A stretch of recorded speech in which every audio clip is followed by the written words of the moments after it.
Are you a professional who deals with people on a daily basis? Have you ever wondered why some people get ahead in life while others stay stuck in the same position for years on end? The Science of DISC is here to help.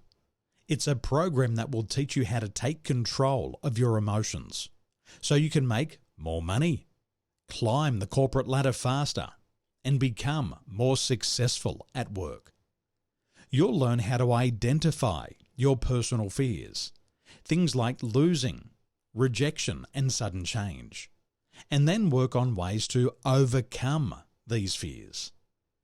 You'll learn what motivates you, things like control, approval, and routine, and how best to use these things when facing difficulty or conflict. Finally, we'll show you how to react when in conflict. We'll give you tips on how to make sure that when your emotions are running high or low, they don't derail your day-to-day activities. It is my belief that 1 million business people woke up this morning feeling stuck and not knowing what to do next.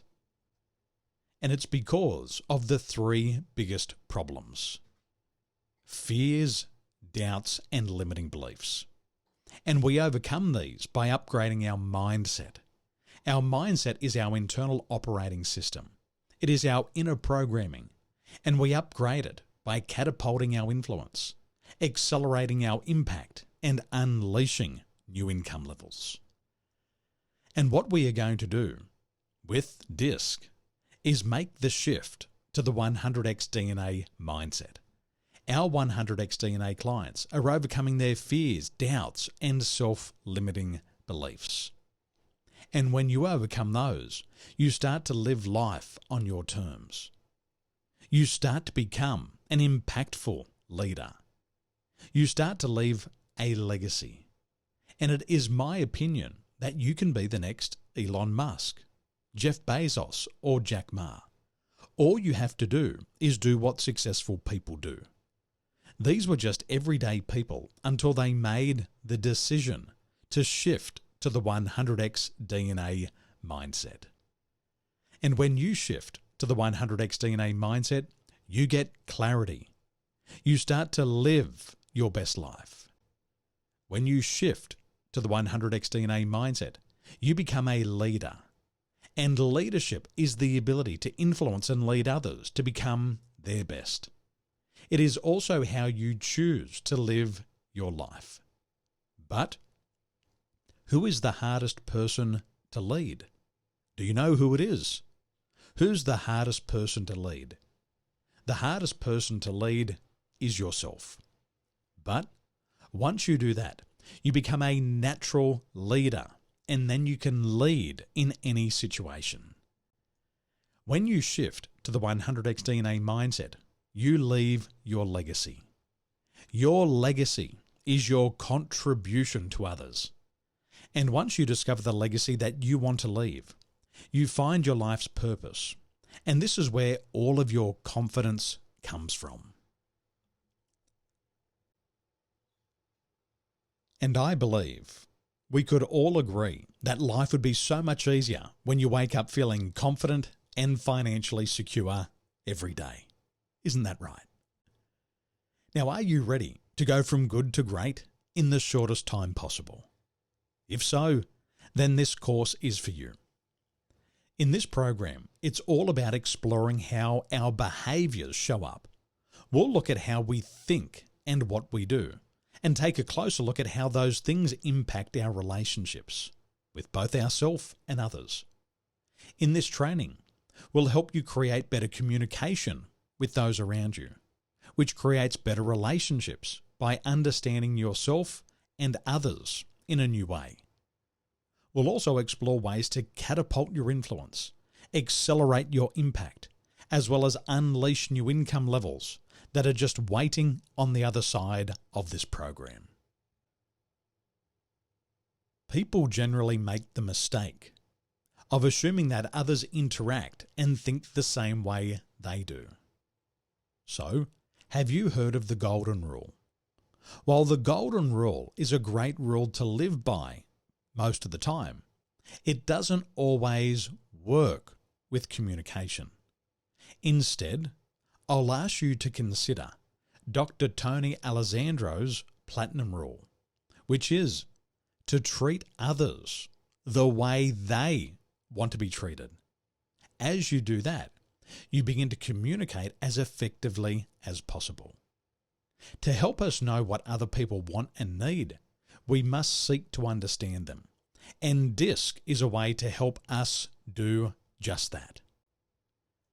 If you're like most people, you probably don't think about the different behavioural styles that other people have. And it's important to understand your own behavioural style and how it affects others, and how you can use that knowledge to improve communication. The first step to building stronger communication is awareness. Let's start by identifying what the different behavioural styles look like. What is DISC? DISC is a simple, practical, easy to remember, and universally applicable model. DISC is needs motivated, observable behaviour and emotion. It is a combination of nature, which is inherent, and nurture, which is learned. DISC is not a measure of intelligence, skills, education, or experience, or an indicator of values. DISC is a tool that focuses on individual patterns of external, observable behaviours and measures the intensity of characteristics using scales of directness and openness. DISC gives us a system that can pinpoint on our personal strengths, which are those things that make us feel confident in ourselves. DISC gives us a strategy to diagnose our possible limitations, which are those things that hold us back from reaching our full potential. Ladies and gentlemen, welcome to the science of DISC. Now, since the ancient Greeks, humans have tried to define and categorize human behavior. Interestingly, many of these models have landed on 4 core categories: dominance, influence, steadiness, and conscientious. Now, which of these following words most sound like you? Dominance. Decisive, competitive, daring, direct, innovative, persistent, adventurous, problem solver, results oriented. Which of those words sound most like you? Which of these, if any, sound like you? Influence. Charming, confident, convincing, enthusiastic, inspiring, optimistic, persuasive, sociable, trusting. Which of those words, if any, sound like you? What about these words? Which of these words sound like you? Steadiness, understanding, friendly, good listener, patient, relaxed, sincere, stable, steady, team player. Did any of those words best describe you? What about these words? Do any of these words best describe you? Conscientious, accurate, precise, analytical, compliant, courteous, diplomatic, detailed, fact finder, objective. Were you able to identify with some of these words? A few of them? A lot of them? A combination of these words? Now let's take a look at some celebrity DISC styles. Which of these celebrities is your personality most like? Do you sound like the dominance DISC style? A high D is driven, ambitious, and strong-willed. And a famous example is Gordon Ramsay. Do you sound like the influence DISC style? The high I is enthusiastic, warm, persuasive. A famous example includes Angelina Jolie? Do you sound like the steadiness disc style? The high S is loyal, relaxed, passive, and patient. A famous example is Brad Pitt. Do you sound like the conscientious disc style? The high C is detail-oriented, conventional, exacting. And a famous example is Martha Stewart. So, are you starting to gain more clarity on your disc style? There are 4 styles that make up disc. D-I-S-C. Dominance, influence, steadiness, conscientious. While there are 4 primary styles, most people are a blend of styles. Each style is characterized by specific areas of focus and specific behavioral tendencies. Now let's look first at the areas of focus. D equals dominance, and this is how people address problems and challenges.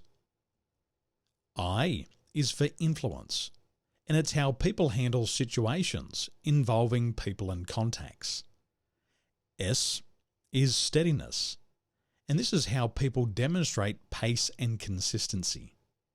C equals conscientious. It's how people react to procedure and constraints. Now, let's take a look at behavioral tendencies. Behavioral tendencies are measured through directness and openness.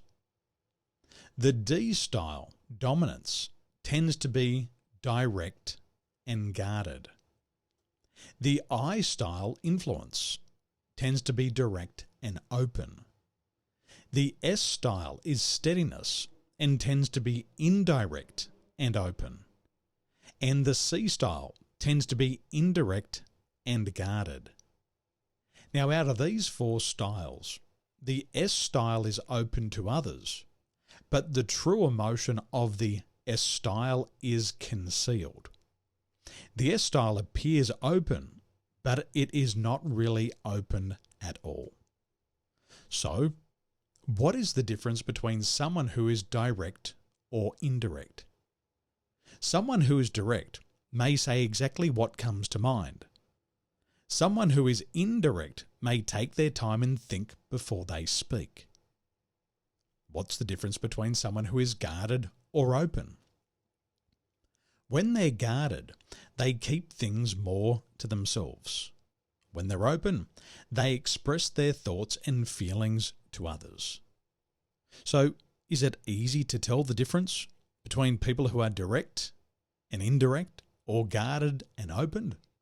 Well, there are 2 questions you can ask to easily identify what style you or others may be. The first question is, are you more direct or indirect? The second question is, are you more guarded or open? Through these 2 questions, you can determine the placement of any style on the quadrant based on observable behavior. So let's try it out for you and see how it works. Are you more open or are you more guarded? Are you more direct or indirect? Now, to help us create mental pictures and more clearly identify these styles, let's examine some common behavioral observations for each style. Now, when you hear these words, what kind of person comes to mind? Risk taker, direct, forceful, self-reliant, decisive, competitive. How does that person walk? How do they talk? What does their workspace look like? What value do they bring to our teams? Now, could you see any descriptors that fit you? Do the descriptors match with the style you believed yourself to be a few moments ago using the 2 questions? What about this? When you hear these words, what kind of person comes to mind? Influential, trusting, sociable, friendly, optimistic, enthusiastic. How do they walk? How do they talk? What does their workspace look like? What value do they bring to our teams? Could you see any descriptors that fit you? And do the descriptors match with the style you believed yourself to be a few moments ago using the 2 questions? When you hear these words, what kind of person comes to mind? Calming, steady, loyal, consistent, relaxed, patient. How do they walk? How do they talk? What does their workspace look like? What value do they bring to our teams? And can you see any descriptors that fit you? And do the descriptors match with the style you believed yourself to be a few minutes ago using the 2 questions? When you hear these words, what kind of person comes to mind? Analytical, systematic, courteous, precise, focused, fact finder. How do they walk? How do they talk? What does their workspace look like? What value do they bring to our teams? And can you see any descriptors that fit you? Did the descriptors match with the style you believed yourself to be a few minutes ago using the 2 questions? Now, each behavioural style brings unique abilities, and no one style is better than the other. Remember, most of us are a blend of styles, so it's important to be able to identify the most likely style based on observable behaviours to help us communicate most effectively with one another. In addition to having different focuses, behavioural tendencies, and observable characteristics, each style has different pace and priority. These differences can be easily overlooked and can lead to challenges.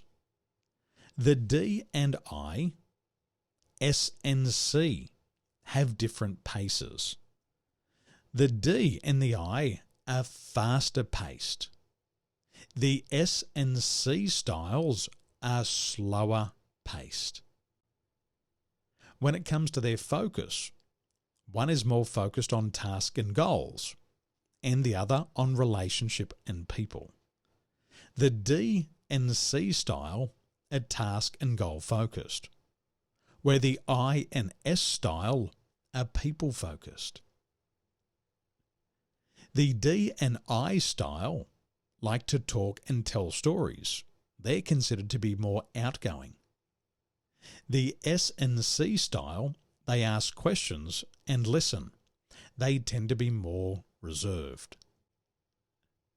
In addition, one is more direct and one is more indirect.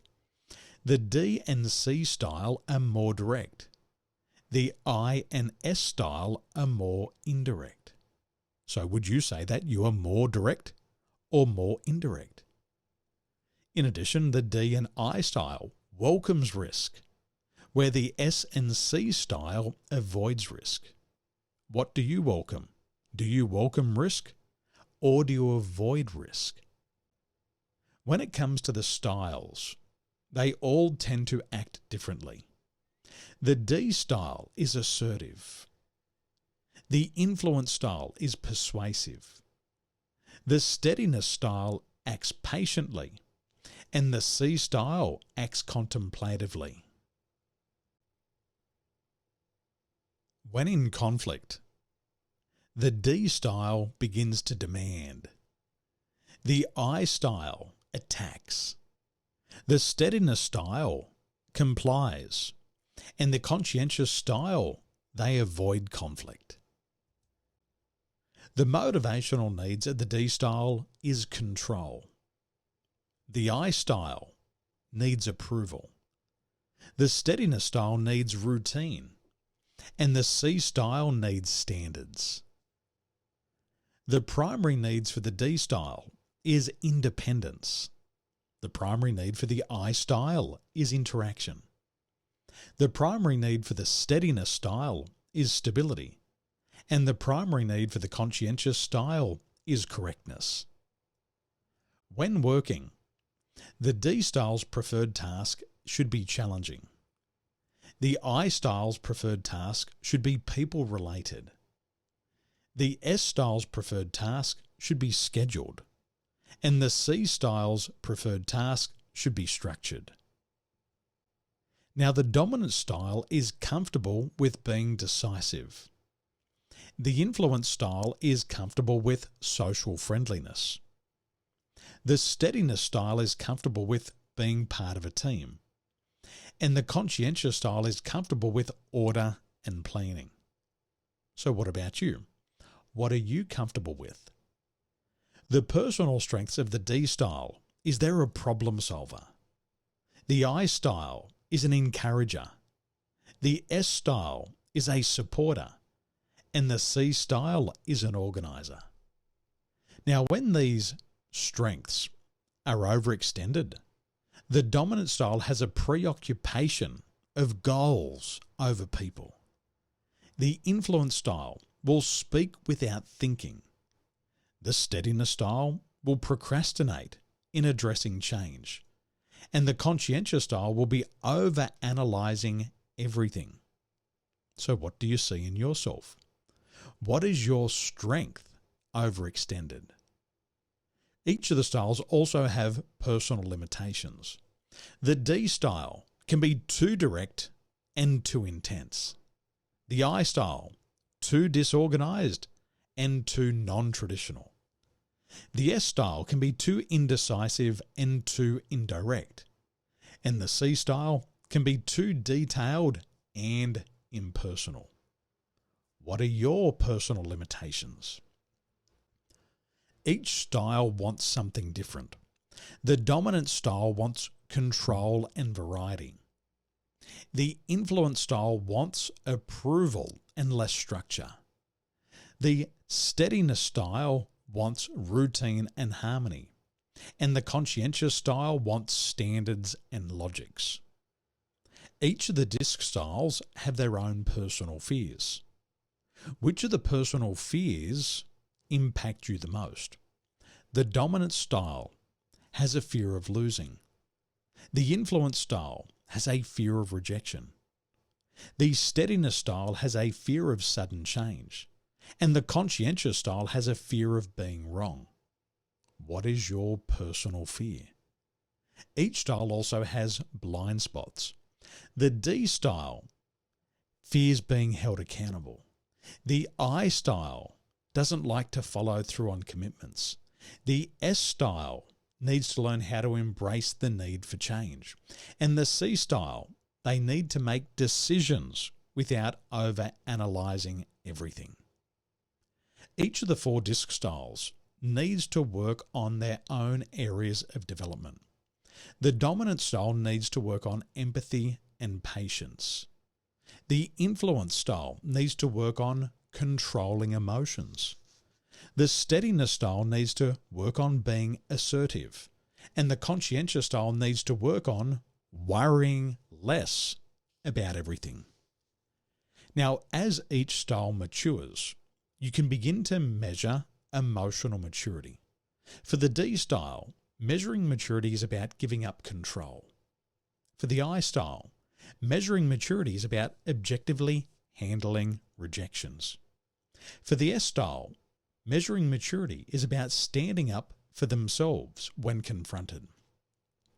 And to measure maturity for the C style, it's not being defensive when criticized.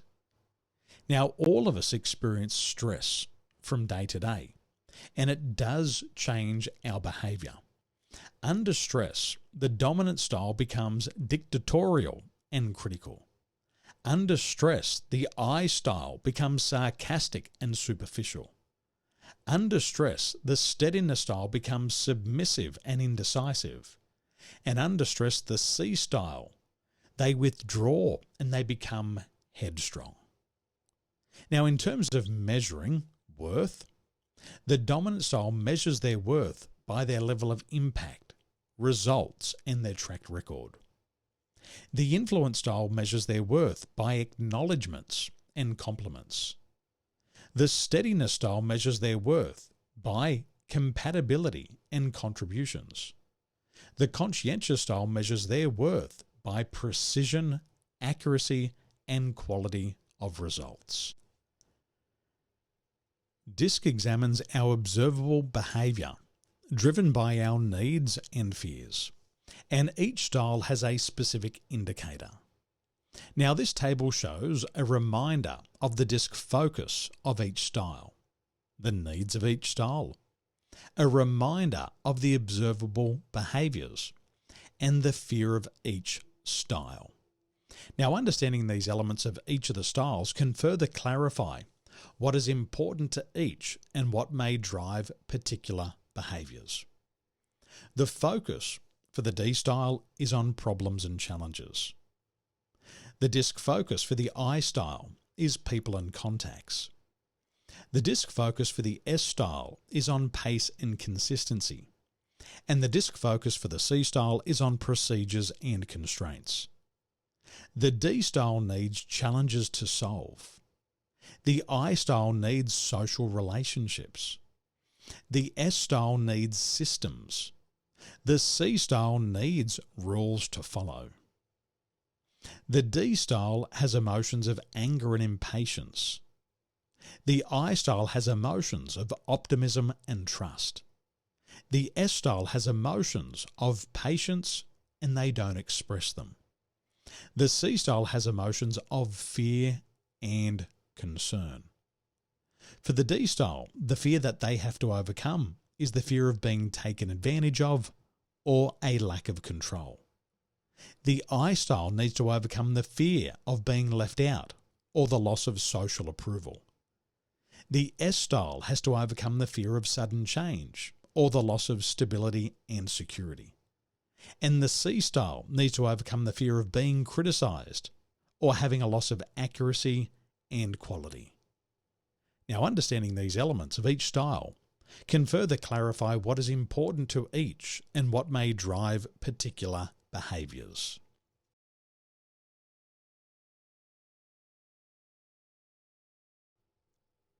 The higher the plotting point, the higher tendency the D will have a short fuse or be more impatient.